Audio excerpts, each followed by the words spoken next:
గురు మహారాజ్ శ్రీ సదానంద మహాయోగి దివ్య ఆశీస్సులతో బ్రహ్మర్షి పితామహ పత్రిజీ దివ్య ఆశీస్సులతో పిరమిడ్ జీతవనంలో సంక్రాంతి సంబరాలు 10 సంబరాలని అద్భుతంగా నిర్వహించుకుంటున్నాం.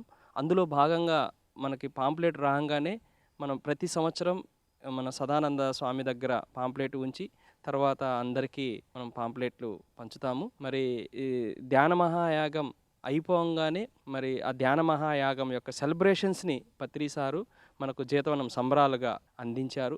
మరి మీరందరూ కూడా ఈ ధ్యాన మహాయాగం యొక్క ఆ వైబ్స్ని, ఆ తరంగాలని, ఆ ఫ్లేవర్ని సంక్రాంతి సంబరాలుగా మనం ఫీల్ అవుతూ అద్భుతంగా ఎంజాయ్ చేద్దాం. Please all are welcome. Sankranti సంబరాలు 10. Thank you very much. Sadananda మహాయోగికి, సదానంద మహాయోగికి, సదానంద మహాయోగికి, బ్రహ్మర్షి పితామహ పత్రిజీకి, బ్రహ్మర్షి పితామహ పత్రిజీకి, బ్రహ్మర్షి పితామహ పత్రిజీకి, నందాసారికి, నందాసారికి, నందాసారికి, సుధాకర్ గారికి, సుధాకర్ గారికి, సుధాకర్ గారికి. Thank you very much.